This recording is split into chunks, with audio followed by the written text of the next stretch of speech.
क्या होता है, मैंने पहले भी आपको बताया है। गवर्नमेंट बजट एक एनुअल स्टेटमेंट होती है जो कि आइटम वाइज आपको ये शो करती है कितना पैसा रिसीव्ड हुआ है और कितना आपने एक्सपेंडिचर इंकर्ड किया है।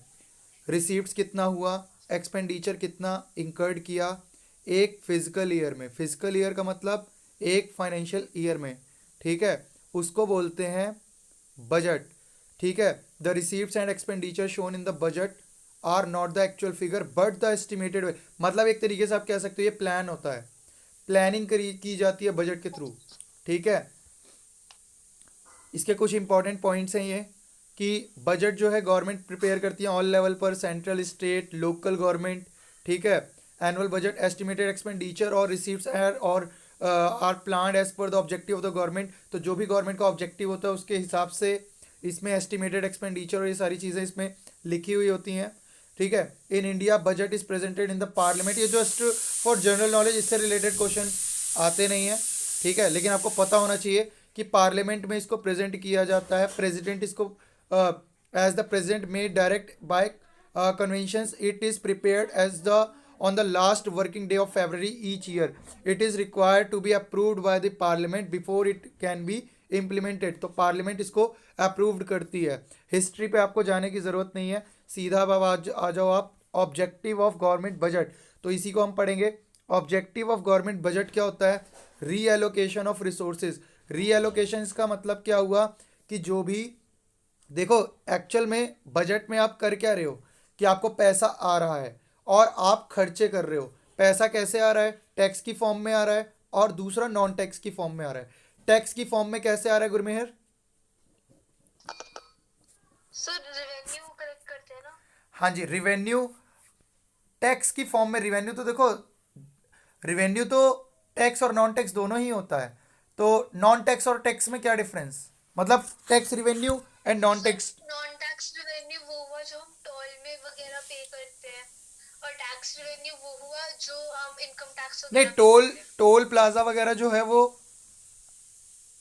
आपका टैक्स हुआ सर। वो टैक्स ही हुआ। ठीक है, तो नॉन टैक्स आपका जैसे फीस, फाइन, पेनल्टीज, चालान, ये सब आपका नॉन टैक्स होता है। अब ध्यान से सुनो, री एलोकेशन ऑफ रिसोर्सेज में क्या होता है?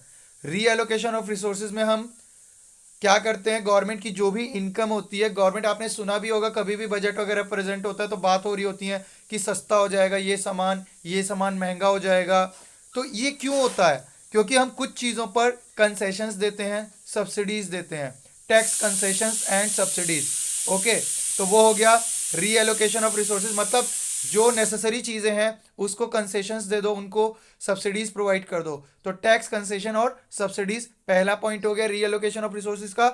दूसरा पॉइंट हो गया आपका, दूसरा point directly producing goods and services. मतलब जो भी गुड्स वगैरह जरूरी हैं उन गुड्स को प्रोड्यूस करना, ये हो गया आपका सेकेंड पॉइंट। ठीक है, third, reducing inequalities and income and wealth. अब यहां पे क्या है कि यहां गवर्नमेंट का ऑब्जेक्टिव ये होता है कि रिड्यूस किया जाए इनइक्वालिटीज जो इनकम के बेसिस पर है, और जो लोग बेसिक चीज़ें उनको नहीं मिल पाती उन चीज़ों को पूरा किया जाए। जैसे मान लो कुछ पुअर्स हैं, वो कई टाइप की फैसिलिटीज़ नहीं ले सकते। सपोज करो मैं एक एग्जांपल ले रहा हूँ, कोविड की वैक्सीन अगर मान लो गवर्नमेंट लॉन्च करती है और उसका प्राइस रखती है, तो कुछ लोग जिनके पास जो अफोर्ड कर सकते हैं, मान लो महंगी हो वो, तो वो तो कर लेंगे, लेकिन जो अफोर्ड नहीं कर सकते उनके लिए गवर्नमेंट बजट के अंदर में भी इसको कर सकती है। मतलब मैं ये एक एग्जांपल ले रहा हूँ, ऐसे ही कई चीज़ों पर गवर्नमेंट करती है, जैसे एजुकेशन सेक्टर से रिलेटेड। ठीक है, और इंफ्रास्ट्रक्चर, जैसे आपने कई बार देखा जो है गांव वगैरह में पानी वगैरह पहुंचाना, ये सारी चीज़ें। ठीक है, और मतलब वो गवर्नमेंट एक तरीके से जो चीज़ आप एफोर्ड कर सकते हो दूसरा इंसान एफोर्ड नहीं कर सकता, उसको सब्सिडीज वगैरह प्रोवाइड की जा सकती है। ये चीज़ मतलब करके इनइक्वालिटीज़ को कम किया जा सकता है। ये गवर्नमेंट बजट का ऑब्जेक्टिव होता है। तीसरा, इकोनॉमिक स्टेबिलिटी। इकोनॉमिक स्टेबिलिटी क्या होती है कि जो भी हमारी इकोनॉमी में इन्फ्लेशन हो रहा है, डिफ्लेशन हो रहा है, तो उसमें स्टेबिलिटी लाना गवर्नमेंट का एम होता है। कंट्रोल करना डिफरेंट डिफरेंट जो फेजेस हैं बिजनेस के, जो फ्लक्चुएट कर रहे हैं अपनी बजटरी पॉलिसी के थ्रू। जैसे आपका मान लो महंगाई ज़्यादा हो रही है, पोटैटो की प्रोडक्शन ज़्यादा, किसान के ऊपर खर्चा ज़्यादा करना, या अलग अलग पॉलिसी, जैसे स्वच्छ भारत मिशन के ऊपर गवर्नमेंट गवर्नमेंट ने पैसा खर्च किया, इंफॉर्मेशन टेक्नोलॉजी के ऊपर गवर्नमेंट पैसा खर्च कर रही है। ठीक है। तो ये सब चीजें करके आप इन इकोनॉमी में स्टेबिलिटी ला सकते हो। अभी कल की एक स्टेटमेंट आई है उसकी, दुबई के प्रिंस की आई है कि जो है हम अपनी इकोनॉमी को रिकवर कर सकते हैं कोरोना के बाद भी। समझ में आ रही बात। अगला fourth point, management of public enterprises. Management of public enterprises का मतलब क्या होता है गुरमेहर? सो बेसिकली जो गवर्नमेंट वाली इंडस्ट्रीज है जैसे कि भेल और सेल वगैरह उनकी मैनेजमेंट। बिल्कुल, जैसे LIC वगैरह भी हो गई, एयर इंडिया हो गया, इन सब का मैनेजमेंट जो होता है वो टैक्सेस के पैसों से ही होता है, ठीक है ना। और कई एजुकेशनल इंस्टीट्यूट भी होते हैं जो कि सोशल वेलफेयर के लिए काम कर रहे होते हैं, तो उन सबको भी पैसा जो है बजट में एलोकेट किया जाता है। इकोनॉमी को ग्रो करने का भी ऑब्जेक्टिव बजट के हाथों में ही होता है। अगर आपका बजट बेटर है तो आपकी इकोनॉमी ग्रो होगी। देखो ये वही चीज़ है, आपके पॉकेट में जो पैसे हैं उसको कैसे कैसे यूटिलाइज करना है, कैसे कैसे ठीक से खर्च करना है। तो growth rate of a country depends on the rate of saving and investment. देखो जो बात मैं बोल रहा हूँ, ठीक है, सेविंग एंड इन्वेस्टमेंट, तो आप कैसे उसको सेव कर रहे हो, कैसे आप उसको इन्वेस्ट कर रहे हो पैसे को। For this purpose budgetary policy aims to mobilise sufficient resources for investment in the public sector. Therefore the government makes various provisions in the budget to raise overall rate of savings and investment in the economy. समझ में आ गई बात। अभी देखो पाकिस्तान ने कितना गलत step उठाया है कि कर्जा भरने के लिए कर्जा लिया है, कहां से? चाइना से। समझ में आ रही बात, UAE को भरने के लिए। तो ये कितना रॉन्ग स्टेप है। और आपको एक और चीज बताता हूं, अगर किसी भी कंट्री की अगर पॉलिसीज अच्छी नहीं होती, वहां के जो रूल्ड अच्छा नहीं होता, वहां के प्रेसिडेंट प्राइम मिनिस्टर अगर अच्छे नहीं होते, तो ये हाल होता है। अभी कल का मैं एक डाटा देख रहा था, 1,74,000 रुपीज कर्जा होता है जो भी बॉर्न होता है वहां पे बेबी। समझ में आ रही बात। पाकिस्तान में 1,74,000 रुपए का कर्जा होता है उसके सिर पे। लास्ट पॉइंट है रिड्यूसिंग रीजनल डिस्पैरिटीज। तो ये भी कम हो जाती हैं आपकी रीजनल डिस्पैरिटीज। इसका क्या मतलब हुआ, जैसे स्टेट वाइज मान लो बिहार पिछड़ा हुआ है, वहां पे जॉब्स वगैरह के चांसेस कम है, लोग दिल्ली में आते हैं, ठीक है। तो दिल्ली मान लो ज्यादा टैक्स पे करता है, लेकिन ऐसा नहीं है कि दिल्ली का पैसा दिल्ली में ही यूज होगा। सेंट्रल गवर्नमेंट उसको पूरे इंडिया में यूटिलाइज कर सकती है। इससे क्या होगा, रीजनल डिस्पैरिटीज, यानी दिल्ली और दिल्ली के अलावा जो दूसरे स्टेट हैं, यूपी, बिहार, छत्तीसगढ़, राजस्थान, मध्य प्रदेश, इन सब में या और भी जितने भी स्टेट हैं, इन सब में रीजनल डिस्पैरिटी, जो अमीरी और गरीबी का फासला है, वो कम हो जाएगा। Components of government budget, that is very very important topic of the chapter. Okay, इसमें दो टाइप की रिसीप्ट होती हैं। देखो गुरमेहर, मैं पहले ही आपको एक्सप्लेन कर दे रहा हूं इसको पढ़ाने से पहले। जस्ट ओरली आप एक बात याद रख लेना इस टॉपिक के आते ही, ठीक है, आपको मुंह जुबानी ये याद हो जाएगा। इसमें बजट रिसीप्ट्स में दो टाइप की रिसीप्ट्स होती हैं, एक रिवेन्यू रिसीप्ट्स होती है और दूसरी कैपिटल रिसीप्ट्स होती है। रिवेन्यू रिसीप्ट्स का क्या मतलब होता है? रिवेन्यू रिसीप्ट्स का मतलब ये होता है पैसा आएगा और गवर्नमेंट का कुछ जाएगा भी नहीं। मतलब ना तो गवर्नमेंट टैक्स सॉरी गवर्नमेंट ना तो उसकी एसेट्स रिड्यूस होगी, मतलब गवर्नमेंट के पास पैसा आया, पैसे के लिए ना तो गवर्नमेंट की कोई एसेट जा रही है और ना ही गवर्नमेंट आपको प्रॉमिस कर रही है कि वो फ्यूचर में रीपे करेगी, यानी कि लायबिलिटी भी क्रिएट नहीं हो रही है। तो रिवेन्यू रिसीप्ट्स का क्या मतलब हुआ कि ये ऐसी रिसीप्ट्स होती है जिसमें पैसा आ रहा है, neither create any liability nor reduce any assets. तो budget receipts refers to the estimated money receipts of the government from all sources during the physical year. अभी मैं कैपिटल रिसीप्ट्स भी आपको बताता हूं। कैपिटल रिसीप्ट्स में उल्टा हो जाता है। कैपिटल रिसीप्ट्स में क्या हो जाता है कि आपके पास पैसा आएगा, लेकिन उसके बदले में आपको एसेट्स या तो बेचनी पड़ेगी या तो आपको जो है लायबिलिटी आपकी क्रिएट होगी। तो ईदर रिड्यूस एसेट्स और create liability, so that is called capital receipts. तो revenue receipts, tax revenue, non tax revenue, capital receipts, borrowing, recovery of loan, other receipts, अभी इसको डिटेल में पढ़ते हैं, ठीक है। Revenue receipts any receipts which do not either create a liability or lead to reduction in assets is called revenue receipts. यानी इससे वही बात जो मैंने आपको बताई कि ना ही लायबिलिटी क्रिएट हो रही है और ना ही एसेट्स रिड्यूस हो रही है, तो इसको हम क्या बोलते हैं? Revenue receipts. अब रिवेन्यू रिसीप्ट्स में दो टाइप होते हैं, एक होता है टैक्स रिवेन्यू, दूसरा होता है non tax revenue. Okay, tax में डायरेक्ट टैक्स और इनडायरेक्ट टैक्स। डायरेक्ट टैक्स कौन सा होता है? जो कि डायरेक्टली आपकी इनकम के ऊपर इम्पोज होता है, उसको बोलते हैं डायरेक्ट टैक्स। इनडायरेक्ट टैक्स कौन सा होता है? GST, excise duty, import duty, ठीक है, जितने भी अलग तरह के टैक्स होते हैं other than income tax, that is called indirect tax. उसके बाद आपका नॉन टैक्स आ गया, जो मैंने आपको बोला था। नॉन टैक्स में फीस, फाइन, पेनाल्टी, चालान, एस्टेट्स। एस्टेट्स होता है जैसे अगर कोई, किसी का कोई आगे पीछे नहीं है, वो इंडिविजुअल है, उसकी प्रॉपर्टी उसके मरने के बाद कौन लेगा? गवर्नमेंट ले लेगी, तो ये गवर्नमेंट के लिए नॉन टैक्स रिवेन्यू है। तो ये हो गया आपका interest, profit and dividends, fees and fines, gifts and grants. समझ में आ गया आपको रिवेन्यू रिसीप्ट? कोई दिक्कत इसमें? नहीं सर, कोई रिवेन्यू ऐसी दिक्कत नहीं है। रिवेन्यू कैपिटल अच्छे से समझ में आ गया? अभी कैपिटल फिर से देख लो। कैपिटल में क्या है? कैपिटल रिसीप्ट्स में आपका यहाँ पे लाइबिलिटी क्रिएट होगी और यहाँ पे आपकी एसेट्स भी रिड्यूस होगी। रिकवरी ऑफ लोन, ये आपका क्या हो रहा है? These are capital receipts because they reduce financial assets of the government. अब ये कैसे फाइनेंशियल एसेट्स को रिड्यूस कर रहा है? सुन लो ध्यान से गुरमेहर। रिकवरी ऑफ लोन, आप वैसे इसको रट सकते हो, लेकिन मैं आपको इसका लॉजिक भी बताता हूँ कैसे इससे एसेट्स गवर्नमेंट की जा रही है। आप अगर किसी को पैसे देते हो तो अकाउंट्स की टर्म में वो आपका डेटर होता है। क्या होता है?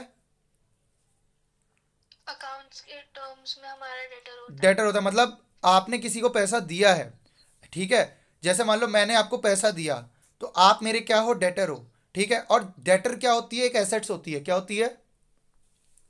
एसेट्स होते हैं। और एसेट्स होते हैं, और जब मैं आपसे पैसा वापस ले लूंगा वो एसेट्स खत्म हो जाएंगे, ठीक है। तो इसलिए recovery of loan capital receipt है। समझ में आ गई बात? समझ में आ गई या नहीं? यस सर, आ गई सर। उसके बाद बोरोइंग्स। बोरोइंग्स मतलब लाइबिलिटी क्रिएट हो रही है। Fund raise by the government from the borrowings are treated as capital receipt, such receipt creates liability. Next, other receipts. Fund raise through disinvestments are included in this category, by this government assets are reduced. मतलब आपने fund raise किया है, investment मतलब अपनी कोई company वगैरह बेच दिया आपने, ठीक है, तो उस केस में आपके एसेट्स रिड्यूस हो जाते हैं। अगला है आपका budget expenditure. What is budget expenditure? Budget expenditure क्या होता है? बजट एक्सपेंडिचर में भी दो टाइप आ जाते हैं। Budget expenditure refers to the estimated expenditure of the government during a given physical year. एक साल के अंदर जितना भी मतलब कि आपने खर्चा किया उसको बजट एक्सपेंडिचर बोला जाता है। इसमें भी दो टाइप होते हैं, एक रिवेन्यू एक्सपेंडिचर और कैपिटल एक्सपेंडिचर। इसको भी उसी तरीके से समझना है। रिवेन्यू रिसीप्ट्स में गवर्नमेंट का कुछ जा नहीं रहा था, रिवेन्यू एक्सपेंडिचर में गवर्नमेंट को कुछ मिल नहीं रहा। समझ में आ रही बात? गवर्नमेंट के पास से पैसे जा रहे हैं, गवर्नमेंट खर्चा कर रही है, सब्सिडीज में खर्चा कर रही है या अदर देन किसी भी चीज़ में खर्चा कर रही है, बट गवर्नमेंट की एसेट्स क्रिएट नहीं हो रही है, ठीक है, कोई स्कीम्स वगैरह में या कुछ और, ठीक है। तो वो हो गया आपका रिवेन्यू एक्सपेंडिचर। कैपिटल में क्या होता है? गवर्नमेंट का खर्चा हो रहा है बट यहाँ पे कैपिटल क्रिएट हो रही है और या फिर लाइबिलिटी रिड्यूस हो रही है। रिवेन्यू एक्सपेंडिचर में या तो गवर्नमेंट का खर्चा हो रहा है लेकिन कुछ भी नहीं हो रहा, एसेट्स भी क्रिएट नहीं हो रही और लाइबिलिटी भी रिड्यूस नहीं हो रही। तो अब हम पहला पढ़ते हैं रिवेन्यू एक्सपेंडिचर। तो revenue expenditure an expenditure which do not create assets or reduce liabilities called revenue expenditure. मतलब यहाँ पे ना ही आपकी एसेट्स क्रिएट हो रही है और ना ही आपकी लाइबिलिटी रिड्यूस हो रही है, ठीक है। तो इसको बोलते हैं revenue expenditure. It is recurring nature, हमेशा होते रहते हैं। It is incurred on normal functioning of the government, ये नॉर्मल फंक्शंस में आ जाते हैं गवर्नमेंट के। इसका एग्जांपल हो गया सैलरी दे दी गवर्नमेंट एम्प्लॉय को, इंटरेस्ट पेमेंट कर दिया, लोन लिया था, पेंशन हो गई, सब्सिडीज हो गई। कैपिटल एक्सपेंडिचर क्या होते हैं? It refers to the expenditure which leads to creation of assets, इससे एसेट्स क्रिएट हो रही है और लाइबिलिटी रिड्यूस हो रही है, इसको बोलते हैं कैपिटल एक्सपेंडिचर। ये भी ये नॉन रेकरिंग, ये कभी कभी होते हैं।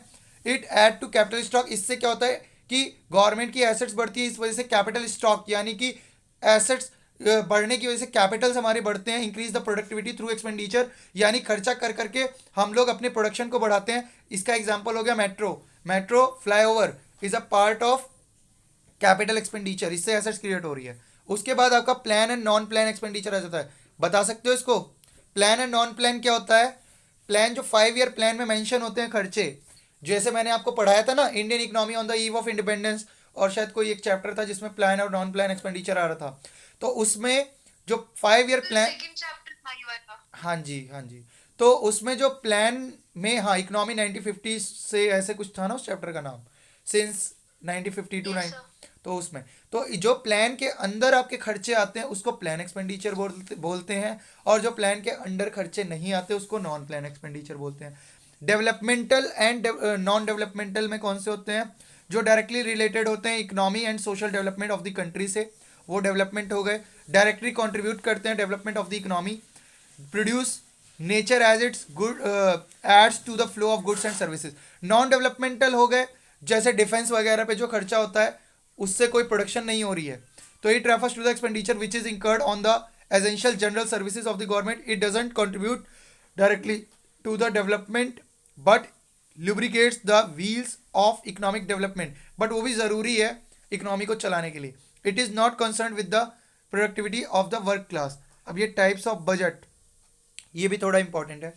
बैलेंस बजट क्या होता है? जब आपका रिसीप्ट्स, जो भी रिसीप्ट्स हैं वो एक्सपेंडिचर के बराबर होती हैं तो उसको बैलेंस बजट कहते हैं। Government budget is set to the balance budget if estimated government receipts are equal to the estimated government expenditure.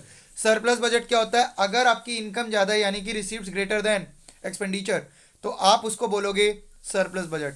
Deficit कब होता है? जब रिसीप्ट्स लेस देन एक्सपेंडिचर हो। ठीक है, तो इसको आप पढ़ सकते हो। अब इसमें कुछ फॉर्मूले हैं, इसके बेसिस पे छोटे छोटे न्यूमेरिकल आते हैं, आप बुक से सॉल्व न्यूमेरिकल इसके कर सकते हो, मैं अलग से आपको करवा दूंगा।